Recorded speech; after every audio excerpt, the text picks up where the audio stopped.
ഇന്നലെ ആയിരുന്നല്ലോ Valentine's day ഇല്ലേ? ഇന്നലെ മെനഞ്ഞാന്നോ?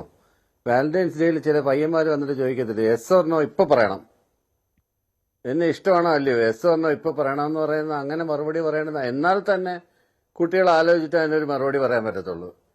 ഇപ്പോൾ ഒരാളത്ത് പ്രപ്പോസ് ചെയ്യുകയാണെങ്കിൽ തന്നെ ആലോചിച്ചിട്ട് മറുപടി പറയാം. അതുപോലെ എസ് ഓർണോ പറയേണ്ടുന്ന ഒരു ക്വസ്റ്റ്യൻ ആണെന്ന് രാജീവ് മിനിസ്റ്റർ ചോദിച്ചുള്ളൂ. ഇതിനകത്തുള്ള പ്രധാനപ്പെട്ട ചോദ്യങ്ങൾ എന്താണ്? ഇത് കോൺസ്റ്റിറ്റ്യൂഷണൽ മൊണാർക്കിയുടെ ക്വസ്റ്റ്യൻ ആണ്, കോൺസ്റ്റിറ്റ്യൂഷണൽ മൊറാലിറ്റിയുടെ ക്വസ്റ്റ്യൻ ആണ്, റിലീജിയസ് ഫ്രീഡത്തിനെ സംബന്ധിച്ചിട്ടുള്ള ഡിബേറ്റ് ആണ് ഇതിനകത്ത് നടക്കുന്നത്. പിന്നെ എല്ലായ്പ്പോഴും ഇപ്പോൾ സ്റ്റാൻഡ് മാറ്റി എന്ന് പറഞ്ഞിട്ട് എല്ലാ സമയത്തും ഒരു അഭിപ്രായം എന്ന് പറയുന്ന ഇരുമ്പിലൊക്കെ ഒന്നുമല്ലോ. പറഞ്ഞാൽ മതി, അഭിപ്രായം ഇരുമ്പിലൊക്കെ അല്ല, മാറാത്തത് മാറും എന്നുള്ള കാര്യം. പറയാനായിട്ട് പറ്റും. ഇങ്ങനെ ഉരുണ്ട് മറിയേണ്ട ആവശ്യമില്ല. ഞങ്ങൾ അന്ന് കൊടുത്ത സത്യവാങ്മൂലത്തിന് 4ാമത്തെ പാരഗ്രാഫിൽ ഇന്ന കാര്യമുണ്ടായിരുന്നു. അവിടെ ആചാര്യന്മാരോടൊക്കെ ചോദിക്കണം, അവിടെ നല്ലവരായ സാമൂഹ്യ പരിഷ്കർത്താക്കളോട്, അതായത് അഴിമതിക്കാരല്ലാത്ത സാമൂഹ്യ പരിഷ്കർത്താക്കളോട് ചോദിക്കണം, അവരോടൊക്കെ ചോദിച്ച് ഒരു തീരുമാനത്തിൽ എത്തണമെന്നും. ഇതൊന്നും സുപ്രീം കോടതിയിൽ വാദത്തിനിടെ കണ്ടില്ല കേട്ടോ.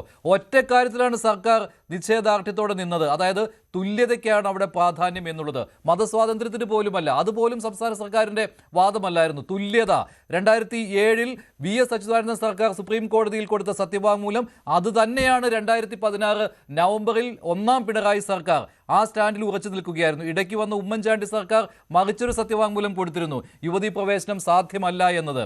അതല്ല ഞങ്ങളുടെ നിലപാടെന്ന് 2017 നവംബറിൽ തന്നെ വ്യക്തമാക്കിയതാണ്. അതാണ് സുപ്രീം കോടതി ആ വിധിയിൽ തന്നെ 28ാമത്തെയും 29ാമത്തെയും പേജ് എടുത്താൽ സംസ്ഥാന സർക്കാരിന്റെ നിലപാട്, അത് ഉമ്മൻചാണ്ടി സർക്കാർ നിലപാട് മാറ്റിയത്, പിന്നീട് പിണറായി സർക്കാർ വന്നപ്പോൾ പഴയ നിലപാടിലേക്ക് പോയത്, ഇതെല്ലാം എടുത്തു പറഞ്ഞിട്ടുണ്ട് സുപ്രീം കോടതി.